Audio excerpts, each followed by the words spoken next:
All right, everybody. For those who are tuned in, and for those who will watch this at a later time, I just want to say thanks for stopping by, checking out my page. This is new to me. For those who have previously followed me on Facebook, I have done devotions, Bible devotions, and also Bible challenges in the past. However, this time we're doing something new. I am taking this to the video world. So we're here on Periscope. Also, there is a YouTube page that has just been created, as the same name, which is Jesus Revealed.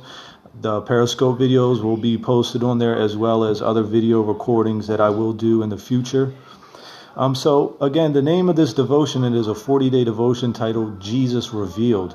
And the purpose of this is we search the scriptures, and it shows the prophecies that were prophesied of the coming of Jesus in the Old Testament, and then how they were fulfilled through Jesus in the New Testament.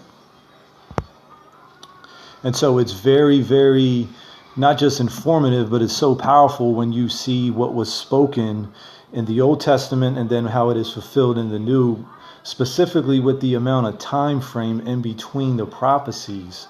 And it is just amazing that when you see that no matter how long it has been since God has spoken something, if God has spoken it, it shall come to pass. And so today, it's day 3 of the devotion, which again is Jesus Revealed. It's day 3. It's day 1 for Periscope, but we are already 3 days into this. So day 3, we're coming from the Old Testament, which would be Micah, the prophet Micah, the 5th chapter, verse 2. And it reads, O Bethlehem of Ephrathah, least among the clans of Judah, from you one shall come forth to rule Israel for me, one whose origin is from of old, from ancient times. Now, this is very promising to the people at this time. You have to realize the time frame or the time setting, what they're going in. They were under the rule of what you would call like a tyrant ruler, somebody who you could really say like ruled with an iron fist, somebody that had no compassion and was just brutal to the people. So here the prophet Micah is assuring them the promise of a ruler, and depending on what versions you read from this, some of it even call it the coming of a champion. They consider Jesus to be the people's champion. He was for the people. All right.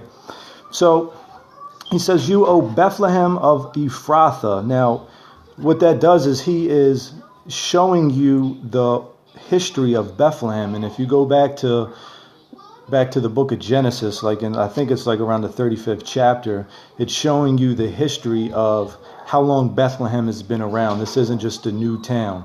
And the thing about Bethlehem also is that when Micah was prophesying this to the people, it wasn't hard for them to grasp or believe, because this was also the birthplace of King David. So at that time, you have to realize this is a city where that King David was from, and then for them to hear that now our future ruler is going to come from here as well. At that time, the people's mindset, I'm pretty sure there was no room for doubt. They believed everything that was spoken. So he says, O Bethlehem of Ephrathah, least among the clans of Judah. Now that is so powerful, because he's saying, not among the great shall the great come, but among the least among the clans of Judah. Now, the word clan means people. And we that know our word know that Judah means praise. So if you look at that in a different aspect, he's saying least among the people of praise, meaning even those who praise the least, even the least among the people, it is from the least people that I'm going to call someone that is great. So that is so encouraging, that even when we give God our least praise, even when we don't give him the best of our praise, even when we don't give him what he deserves, this is so promising, because he says least among the people of praise, the least among you, he's going to call the great. The Bible also teaches us that he inhabits the praise of his people. So he's saying least among the clans of praise is who I'm going to call forth. It's so powerful when you really understand it and study the scriptures, the meanings behind the words and what it is really saying to us. He says, least among the clans. And Jesus being who he was and what he was coming to do, the way God sets things up is so magnificent and so powerful that Jesus would become all to win all. And so he came from the least so that he can relate to the least. If he came from the greats, people that aren't great would not be able to relate to him. So the way God's way of doing things is so magnificent. He says, from you one shall come forth to rule Israel. But the next two words are very powerful. It says, to rule Israel for me. So that lets us know that everything God does and everything that God designs and every purpose that God has for our lives, it's not that who we are, it's not that we are so great, but God is calling us for his purpose. He says, I'm calling him to come forth to rule Israel for me. So we have to keep that mindset that everything that we are doing for Christ, everything that we have been called to do, it's not for us. He has called us to do it, but to do it for him. One whose origin is from of old, from ancient times. He's letting us know that the origin of who shall come forth, it's not something new. This one that shall come forth has always been here, always will be here. He's always present. One whose origin is from of old, from ancient times. Now we know in the beginning, the gospel according to John tells us that in the beginning was the Word and that the Word was with God. So here Micah is prophesying and saying whose origin is from old, from ancient times. He's saying he's not just coming forth as someone new that has not been here. No, he's been here since the beginning. Ancient times means from the old, from something that's pre-existence. And basically he's saying Jesus who's coming forth has always been here. It's the one that has always been spoken of. When you study Moses and the teachings of Moses, Moses was always teaching of the one that will come after me.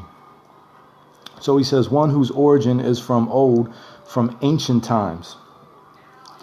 Now, when the time frame from Micah prophesying this to the time that is fulfilled in the New Testament was approximately roughly about 700 years.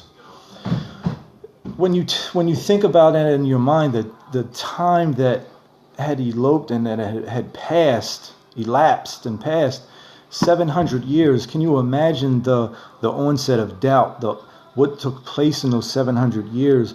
Yeah, we know what the prophet had said, but it's been so long that we haven't seen it come to pass yet. And when we think about that in our personal lives, how many times have something been spoken to us or over us concerning us or concerning our family, concerning anything in our lives and ministry, just whatever it is, and within the period of time that passed, we let the onset of doubt take control of our mind, and we forget that what God spoke shall come to pass.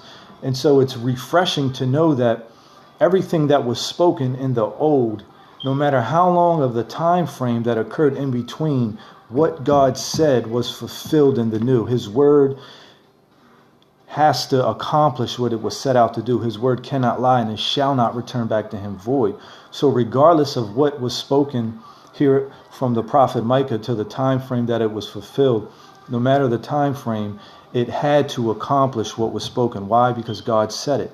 And it is the same mindset that we should take on personally with our lives, that we have to just have faith. No matter what has occurred or how long something has occurred since the word of God was spoken to us or over us or for us, we just have to have faith and believe that if it was spoken and it is and was from God, that it shall accomplish what was spoken. So here we are. The Old Testament prophecy was in Micah, the 5th chapter, verse 2. And then if you fast forward about 700 years later to the gospel according to Matthew, in the 2nd chapter, right at the very first verse, it says, now when Jesus was born in Bethlehem of Judea in the days of Herod the king, behold, there came wise men from the east to Jerusalem. So here is the fulfillment of everything that was spoken in the past had now been fulfilled. It says Jesus was born in the town of Bethlehem in the province of Judea at the time when King Herod reigned. So everything that was spoken and that was prophesied was now fulfilled in the birth of Jesus.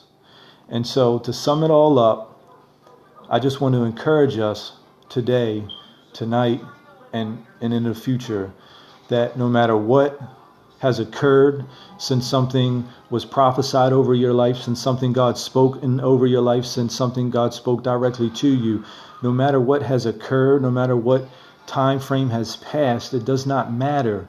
What matters is the fact that if God said it, we need to believe it. And once we believe it, it'll manifest. What God spoke can't happen until we believe it. And so I just encourage us all tonight, and I thank you for tuning in to Periscope tonight for Jesus Revealed. And I'll just end this again with what I've been saying to encourage us that whatever God has spoken, whatever he has declared, it shall come to pass.